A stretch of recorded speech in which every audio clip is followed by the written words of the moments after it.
Mardi 3 décembre de l'an 2024, vous faites bien de choisir Sota FM pour vous informer. Voici les titres à développer. Le ministère des Affaires étrangères, justement, a connu la visite d'un ambassadeur. Justement, c'est l'ambassadeur de Chine au Bénin. Il a présenté ses lettres de créance au ministre des Affaires étrangères, Olusegun Bakari. Vous le suivrez dans ce journal. Pendant ce temps, il a été lancé en week-end le samedi dernier, donc le concours de recrutement de 225 agents contractuels de l'État du droit public. 11 personnes en situation de handicap. Le lancement des épreuves écrites s'est déroulé dans la matinée du samedi dernier.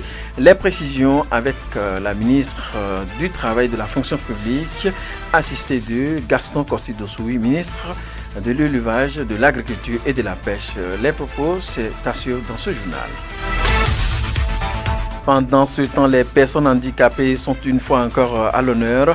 La communauté internationale célèbre ce jour la journée dédiée à ces personnes frappées par un handicap. Commémorée chaque année le 3 décembre, cette journée vise à promouvoir les droits et le bien-être des personnes handicapées dans la société.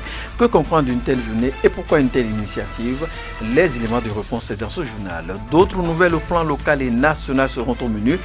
Merci de vous installer confortablement pour suivre les détails. Sota Midi Magazine, le point de l'actualité de la journée sur ta radio. Sota FM, c'est maintenant et tout de suite. Merci une fois de plus de préférer Sota FM pour vous informer. Je voulais annoncer un titre. Les personnes handicapées sont une fois encore à l'honneur. La communauté internationale célèbre ce jour la journée dédiée à ces personnes frappées par un handicap. Commémorée chaque année le 3 décembre, cette journée vise à promouvoir les droits et le bien-être des personnes handicapées dans toutes les sphères de la société et le développement et accroître justement la sensibilisation à la situation particulière dans tous les aspects de la vie politique, sociale, économique et culturelle. Mais sur place au Bénin, la jouissance de ces droits reste loin d'être une réalité. C'est ce que nous confie ici Nassirou Domingo. Il est président national de la Fédération des associations des personnes handicapées du Bénin. Je vous invite à le suivre. Les obstacles ou les barrières ne sont pas encore levées parce que ces barrières sont persistantes. Je veux parler des barrières comportementales qui font que la personne handicapée est regardée négativement. On a toujours pensé que ces personnes handicapées ne peuvent rien faire, donc par conséquent est mis de côté. Nous avons les barrières environnementales. Et ces barrières environnementales consistent à l'inaccessibilité des personnes handicapées aux bâtiments ou infrastructures socio-communautaires. C'est-à-dire que ces bâtiments ne sont pas dotés d'accès facile aux personnes handicapées. Ensuite, nous avons les barrières institutionnelles, surtout les barrières institutionnelles. Et ces barrières concernent la législation, la loi, les droits que notre pays a quand même déjà ratifié ou promulgué. Mais il se fait que nous avons beaucoup de difficultés pour la jouissance de ces lois. Nous avons les barrières communicationnelles. Et ces barrières communicationnelles sont que nous sommes sous-informés de ce qui se passe dans le pays. Nous sommes sous-informés parce que, étant une personne handicapée auditive, il n'y a pas des mesures qui soient prises pour que ces personnes handicapées auditives aient accès facile à la communication. Dans le sentiment des personnes handicapées, ce qu'on aurait voulu, c'est que nous appartenions à la couche sociale comme tout le monde. Pourtant, le Bénin a ratifié des textes de loi qui devraient permettre aux personnes touchées par un handicap de vivre dans des conditions optimales, surtout sur le plan socio-professionnel. Quel est l'état des lieux en la matière? Nassirou Domingo répond. Malgré l'arsenal juridique qui est mis en place en faveur des personnes handicapées, je veux citer la Convention relative aux droits des personnes handicapées, la loi portant protection et promotion des droits des personnes handicapées, au Bénin, dans lequel il fait mention que l'État doit protéger les personnes handicapées en matière de l'emploi. L'État doit les utiliser comme tout autre, mais malgré toutes ces dispositions, le même État, à travers ses cadres, continue de discriminer les personnes handicapées en matière de recrutement. Je n'en donne pour preuve que les communiqués de recrutement qui limitent ou excluent d'office les personnes handicapées à concourir aussi bien dans la fonction publique qu'au niveau de certains privés. L'état des lieux est, sur le plan socio-professionnel, est très peu reluisante parce que vous savez, l'autonomie aussi passe par le travail, le salaire. Et on dit que c'est l'emploi qui libère l'homme.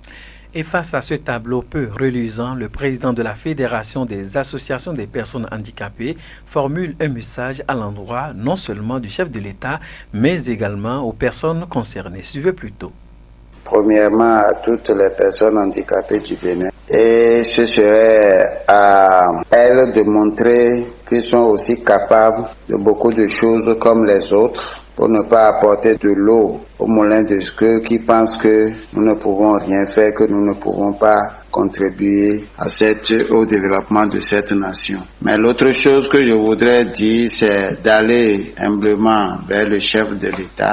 C'est lui qui doit signer les décrets d'application. Et je crois que s'il donne vraiment l'ordre, les gens vont se plier vraiment en quatre pour trouver les voies et moyens pour nous faire jouir de ces tests légaux qui est dans notre avantage, pas seulement pour les personnes handicapées, pour ceux qui deviendront personnes handicapées et pour que ceux qui mettront au monde des enfants handicapés et ceux-là qui atteindront un jour le 3e âge où forcément c'est comme le handicap qui réapparaît. Et bien voilà, de cette actualité, on parle de toute autre chose à présent. Dans le but de se faire un important chiffre d'affaires, elles sont nombreuses ces bonnes dames qui s'adonnent à la vente des produits glacés entre griffes, des sucettes, des bissap, etc. dans nos écoles pendant toute l'année scolaire. Plusieurs sont ces enfants qui font l'achat et consomment justement ces produits glacés et sucrés leur quotidien. Vous l'aurez sans doute remarqué, la partie septentrionale du Bénin depuis quelques jours, notamment à Malanville, traverse une période de forte fraîcheur. En cette période d'harmattan, la consommation de ces produits glacés par les écoliers n'a-t-elle pas donc de conséquences sur la santé de ces enfants? Nous avons posé la question à Nabil Moussa et voici donc ce qu'explique le chargé de la recherche et d'appui à la mobilisation sociale de la zone sanitaire Malanville-Karimama. En cette période, les centres de santé sont beaucoup plus fréquentés par une tranche d'âge d'enfants qui ont été affectés par les maladies liées quand même à la consommation de ces trucs frais et surtout sucrés. Les enfants s'adonnent, vu même les statistiques que nous avons souvent en période d'harmattan sur ces pathologies, on voit déjà que ces enfants s'adonnent à la consommation excessive de ces produits glacés et sucrés. Il faut dire que la consommation de ces produits glacés et sucrés entraîne beaucoup de problèmes de santé et de maladies, notamment les problèmes de gorge. Donc, manger de la glace peut entraîner des maux de gorge, des irritations, ce qu'on appelle communément rhume ou la grippe. Et c'est ce qui est plus fréquent dans les centres de santé. Mais au-delà de ces deux pathologies, ça peut aussi créer des problèmes digestifs et aussi des problèmes dentaires parce qu'en période de froid, la dent est un peu fragile et quand un truc froid vient sur ça encore, ça irrite et ça affaiblit la dent. Quand c'est encore sucré, ça devient plus grave parce qu'il y a une porte d'entrée pour la carie dentaire. Vu qu'en consommant les produits glacés et sucrés dans nos écoles, les enfants s'exposent tout de même à d'énormes problèmes de santé. Le chargé de la recherche et de l'appui à la mobilisation sociale de la zone sanitaire Malanville-Karimama, Nabil Moussa, adresse par ici le message que voici aux responsables d'écoles, parents et aux vendeurs et vendeuses de ces produits. Extrait de ces propos.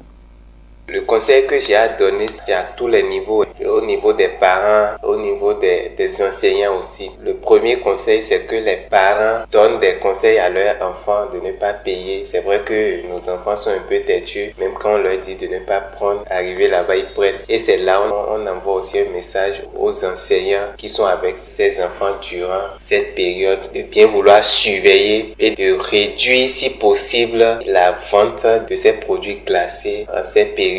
Et c'est une période qui dure juste 2 à 3 mois. Donc je crois que réduire la vente de ces produits durant cette période peut quand même faciliter la réduction de ces maladies. Ce serait en commun accord avec les dirigeants de l'école qu'ils puissent voir ensemble les périodes favorables pour la vente de ces produits-là. Parce que ça y va quand même de la santé des enfants. Un enfant malade ne sera pas à l'école et quand il n'est pas à l'école, il ne va plus prendre ces produits. Donc au moment et aux enseignants de voir avec les enfants et de réduire surtout la vente. On ne peut pas dire d'arrêter, mais de réduire au maximum. Même si les enfants doivent consommer, il faut que ça soit carrément dans la soirée où le soleil est un peu élevé. On envoie quand même un message à tous les niveaux, parents, enseignants, gardiens d'enfants vendeuses, de revoir cette situation pour réduire le taux de maladie lié à la vente de ces produits. À l'instant, Nabil Moussa, il est le chargé de la recherche et de l'appui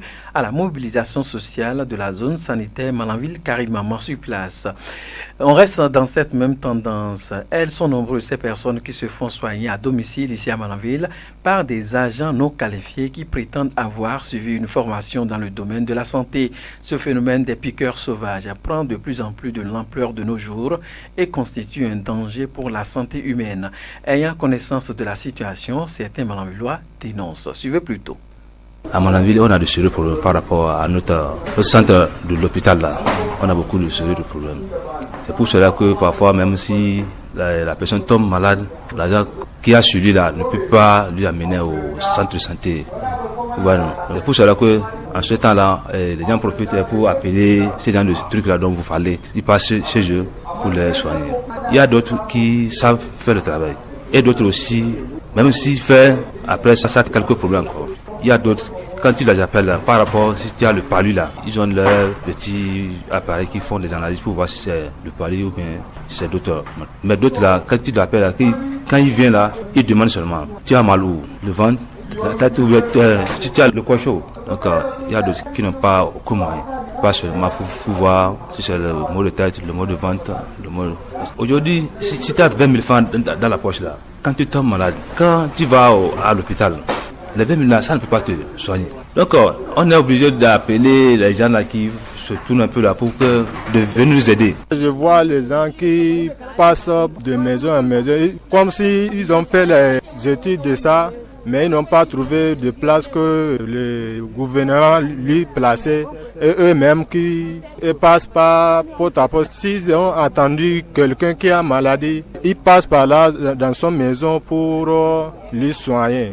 Et ils lui donnent des médicaments, il prend un peu de l'argent. S'ils ont lui fait ça, ça cause encore un problème, maladie encore. Selon un contrôleur d'action sanitaire rencontré, cette situation de soins à domicile s'explique par plusieurs raisons. Mais ceux qui s'adonnent courent d'importants risques. Jules Olaye, responsable d'un cabinet de soins, rencontré sur place par nos reporters. C'est des réalités qui s'observent à Malanville. Et ça ne date pas d'aujourd'hui où nous observons des cas de soins à domicile qui sont parfois faits par des aides-soignants ou parfois même par des agents qualifiés. Tout cela sans que cela n'apporte des conséquences énormes sur la vie de la population. Et même ceux qui s'adonnent à ça s'exposent à des risques. Parce que lorsque vous faites ça, c'est vrai, vous gagnez de l'argent. Mais lorsque les conséquences sont là, ils ne pourront pas faire face. Vous allez chez les gens et parfois on n'a même pas le matériel nécessaire pour poser un bon diagnostic. Et là aussi, la qualité des médicaments sont douteuses. Et on fait les soins. Et parfois, c'est quand ils ne sont même plus là, les dégâts commencent. Vous allez voir, ce même malade, on est obligé de l'amener soit à l'hôpital de zone ou vers une autre clinique. Nos populations également se disent, oui, à l'hôpital, il y a l'accueil qui pose problème, les cabinets privés ou bien les cliniques sont chers. Lorsque vous prenez cet aspect de charité des soins que vous laissez, parfois, moi je vais parler de charlatans, parce que ceux-là, si vous avez reçu une formation en bonne et due forme, je crois qu'il faut remplir les formalités pour pouvoir exercer légalement l'activité.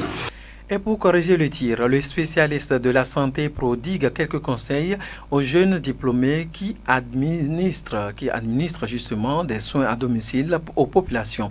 On écoute le contrôleur d'action sanitaire Jules Olaye. Aujourd'hui, la santé a un prix et il faut le payer. Parfois, quand on refuse de payer un peu, quand les complications sont là, on court vers l'hôpital. Ce que vous ne voulez pas payer, vous allez dépenser énormément déjà, mais vous allez dépenser encore le triple après. D'abord, je vais m'adresser aux aides ou aux agents de santé qualifiés qui peut-être après la formation n'ont pas encore rempli les formalités pour pouvoir exercer de façon légale. C'est vrai qu'il y a un cursus qui est un peu long. On finit sa formation ailleurs, il faut d'abord faire l'équivalence de diplôme, faire l'authentification avant d'avoir l'autorisation d'exercice en clientèle privée.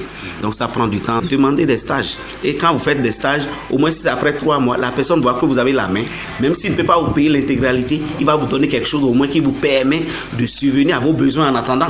Moi je dis aussi, si vous êtes des jeunes, vous pouvez, après ces formalités-là, se mettre en coopérative, créer par exemple une clinique coopérative à 4 ou bien à 5 et travailler ensemble.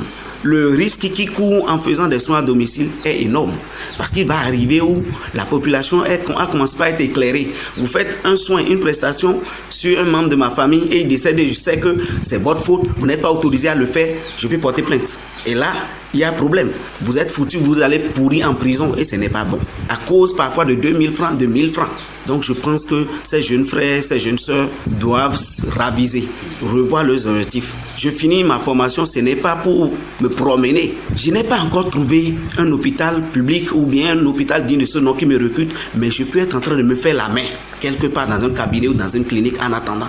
À l'instant, Jules Olaye sur Radio Sauta FM. Nous marquons juste une courte pause. Sauta Info Midi, le point de l'actualité sur ta radio. Qualifié pour assurer l'accompagnement du patient dans sa douleur, tant physique que psychologique, les infirmiers jouent un rôle important dans la chaîne du personnel sanitaire. Souvent habillés en blanc au Bénin dans les différentes formations sanitaires, ils transmettent des observations concernant le patient tout en contribuant au diagnostic médical. Suivez pour plus de précision Basile Azanpousson, infirmier diplômé d'État. Un infirmier, c'est un professionnel de santé qui travaille normalement en collaboration avec les médecins et les autres membres de l'équipe hospitalière ou dans les structures de formation sanitaire périphérique ou pas. On joue vraiment un rôle à travers beaucoup de soins. Donc les infirmiers, ils prennent la tension artérielle, la gestion des douleurs, on donne des médicaments aux malades. On assiste même, selon l'instruction, d'autres malades dans leur lit de façon spécifique. Actuellement au Bénin, on a 3 catégories d'infirmiers. Nous avons les infirmiers brevetés, nous avons les anciens infirmiers qu'on appelle contrôleurs d'action sanitaire ID et les nouveaux qui sont sortis actuellement, on les appelle les inspecteurs d'action sanitaire, infirmiers diplômés d'État. Le rôle de l'infirmier est vraiment grand. C'est à travers nos comportements que la population nous apprécie. Nous faisons beaucoup de choses. Les infirmiers qui sont au niveau périphérique font beaucoup de choses. Ce sont eux qui font tout. Ils sont le médecin, ils sont le gynécologue, ils sont tout. Ils vont au sein de la communauté pour mener la vaccination. Dans un centre de santé, tous ceux que l'on appelle infirmiers portent la blouse blanche. Une tenue que le ministère, pour combattre le gouvernement, a retenue dans notre structure. Le pantalon blanc, chemise avec de calots et de bavettes. On peut porter de bottes. On est en blanc, tout blanc. Les infirmiers et les aides-soignants ont chacun en ce qui le concerne un rôle différent dans les hôpitaux. Toutefois, ils se complètent dans l'exercice de leur métier, tel que nous l'explique ici Segla Amoussou, responsable des soins infirmiers de la zone sanitaire Malanville-Karimama. Infirmier et soignant, il y a une différence. Quand vous prenez le mot même aide-soignant, les soignants assistent l'infirmier dans ses soins. Les soins infirmiers L'infirmier prend en charge le malade et lui porte des soins. C'est ces soins qu'on appelle les soins infirmiers. L'infirmier assiste le médecin qui pose le diagnostic et l'infirmier exécute ses soins. Dans un hôpital, les médecins posent le diagnostic chez le patient. Donc, tout ce qui revient aux soins revient à l'infirmier. C'est lui qui porte les soins au malade. C'est lui qui est en première position au niveau du malade. Et dans ses activités, il a besoin d'aide. L'aide est là pour l'assister dans ses soins. C'est pourquoi on dit aide-soignant. Donc c'est une complémentarité dans les soins. Il y a une synergie entre les soins, entre l'aide-soignant, l'infirmier et le médecin. Un aide-soignant peut devenir un infirmier, même un médecin s'il le veut. Ça dépend de sa conviction. C'est les études. Si un aide-soignant, aujourd'hui nous avons les aides-soignants qui sont des médecins, les aides-soignants qui sont des infirmiers. Donc, il suffit d'étudier. Si vous avez le niveau, vous accédez à l'école et vous étudiez, vous aurez le diplôme. Mesdames, Messieurs, nous allons prendre à présent la direction de Cotonou. Le ministre des Affaires étrangères, Olusegun Bakari, a reçu hier, lundi 2 décembre 2024, au cabinet, les copies figurées des lettres de créance du nouvel ambassadeur de Chine au Bénin, Wei Zhang, avec résidence à Cotonou. Après donc l'avoir reçu, voici l'impression de Wei Zhang, extrait de ses propos. Mon collègue du ministère de l'Agriculture, de l'Élevage et de la Pêche et moi, du concours de recrutement de 225 agents au profit de son département ministériel. 225 agents et 5200. Je disais tantôt que le ministre des Affaires étrangères, Olusegun Bakari, a reçu ce lundi 2 décembre 2024 au cabinet les copies figurées des lettres de créance du nouvel ambassadeur de Chine au Bénin, l'homme appelé Wei Zhang, avec résidence à Cotonou. Juste après l'avoir reçu, voici l'impression de Wei Zhang qui désormais prendra service à Cotonou.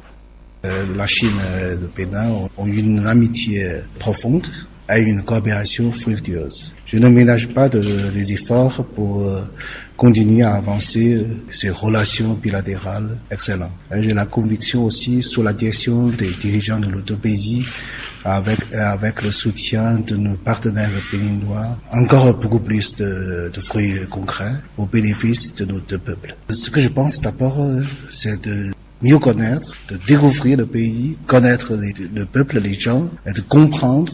Et puis, c'est plutôt, on va voir, de bien réfléchir, et puis on va travailler de concert avec nos amis et nos partenaires béninois. La priorité, c'est mettre en œuvre le consensus de nos deux dirigeants, du président Xi Jinping, le président Patrice Talon, et aussi des plans d'action du FOCAC de cette année.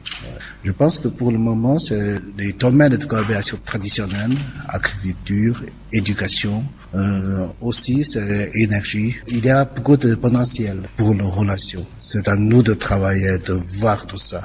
À l'instant, Wei Zhang, désormais ambassadeur de Chine près le Bénin. Mesdames et messieurs, on reste toujours à Cotonou. Concours direct de recrutement de 225 agents contractuels de l'État de droit public, dont 11 personnes en situation de handicap. Le lancement officiel des épreuves écrites s'est déroulé dans la matinée du samedi dernier au CG Sainte-Rita de Cotonou en présence du ministre du Travail et de la Fonction publique, Adidiatou Matisse, et du ministre de l'Agriculture, de l'Élevage et de la Pêche, Gaston Kossi-Dossoui. Dans son adresse, la ministre est revenue sur le contexte de l'organisation de ce concours. Je vous invite à suivre ici un extrait des propos de Martis Adidiatou, ministre de la Fonction publique au Bénin. Mon collègue du ministère de l'Agriculture, de l'Élevage et de la Pêche et moi, du concours de recrutement de 225 agents au profit de son département ministériel. 225 agents. Et 5231 personnes prennent part à ce concours, dont 22% de femmes. Quant aux différentes catégories qui composent, nous avons des ingénieurs en développement rural, nous avons des inspecteurs et contrôleurs en développement rural, nous avons également des statisticiens, nous avons, en dehors des statisticiens, nous avons les gestionnaires de projets, nous avons même des conducteurs de véhicules administratifs. Et je crois qu'avec ce recrutement, le le ministère de l'Agriculture, de l'Élevage et de la Pêche va pouvoir faire un peu plus en matière de production et de la consommation locale. À présent, à ce lancement officiel, le ministre de l'Agriculture, de l'Élevage et de la Pêche, Gaston Kossi-Dossoui, est revenu lui sur l'objectif d'une telle organisation de concours dans son ministère. Je vous invite à suivre ici quelques capsules de ses propos. Ce recrutement vient à point nommé pour combler un vide que nous avons sur le terrain suite au départ régulier à la retraite des agents. Il faut reconnaître, le secteur a bénéficié du sang nouveau il y a plus de 6 ans. Et aujourd'hui, nous avons besoin d'agents techniques pour faire l'accompagnement des producteurs et pour aider aussi à jouer le rôle régalien de contrôle de la qualité de ce que nous sommes en train de faire et des chantiers que nous conduisons. Je suis heureux de constater que même si ça ne va pas combler tout le vide, nous avons quand même cette chance-là de regagner un peu tous les corps de métier, de la production végétale, la production animale, la production halieutique, l'économie agricole, la gestion des projets et pourquoi pas aussi la transformation agroalimentaire qui reste notre leitmotiv aujourd'hui. Ces 225 agents, et je prie le ciel qu'on puisse avoir réellement des gens avertis, aguerris, seront redéployés dans les secteurs clés du rôle de l'État, du rôle régalien, pour faire le contrôle, faire l'appui conseil, pour donner de la chance à nos projets et programmes d'être déployés sur le terrain. Vous savez très bien, le niveau auquel nous sommes arrivés aujourd'hui demande du sang neuf pour courir dans les champs, réunir les paysans, leur parler, faire de la démonstration, toutes choses que les gens de certain âge n'arrivent plus à faire. Je remercie tout le gouvernement du président Patrice Talon qui nous offre cette opportunité de rajeunir notre effectif et de repartir sur de bons pieds. À l'instant, Gaston Kossi-Dossoui, ministre de l'Agriculture, de l'Élevage et de la Pêche. Sans transition, nous voici au Sénégal et c'est pour les informations hors de nos frontières. Avec vous, David Labo, bienvenue. Bonsoir Bruno Gakli et bonsoir à tous. Vous êtes là pour les nouvelles hors de nos frontières. Nous parlons au Sénégal. Malik Ndiaye, élu à la présidence de l'Assemblée nationale à 41 ans, vous nous dites. Effectivement, Bruno Gakli, à 41 ans au Sénégal, Malik Ndiaye devient le plus jeune président de l'Assemblée nationale. Le choix qui a créé la surprise ce lundi alors que circulait sur le nom du président du groupe parlementaire du PASTEF de Kamans Yadi Daffé ou encore celui du député élu du Dakar Abbas Fall. Malik Ndiaye, qui a été le porte-parole du PASTEF pendant toute la campagne présidentielle, est considéré comme fidèle et proche du Premier ministre Ousmane Sonko comme du président Bassirou Diomaye Faye. Il est aussi membre du Parti des Patriotes depuis 2015, quasiment depuis sa création, Bruno Gakli. Oui, cette fois-ci au Tchad. Les déçus de la décision de N'Djamena dénoncent donc son accord de défense avec Paris. Que comprendre? La visite du président tchadien en France en septembre et sa rencontre avec Emmanuel Macron semblaient avoir apaisé les relations entre les deux pays malgré l'ouverture d'une enquête d'abord sur les coutumes du président tchadien en France, ensuite sur le nombreux biens mobiliers et immobiliers acquis par la famille Déby depuis l'époque de son père. Et c'est tout, Bruno Gakli, pour les actualités hors de nos frontières. Merci à vous, David Labo, pour toute cette actualité hors de nos frontières livrée. Et c'est juste après vous que nous bouclons cette session de l'information. Collaboration technique à Boubacar Dokoua à l'édition. Il a pour nous Zulkifl Lona en direct pour la présentation.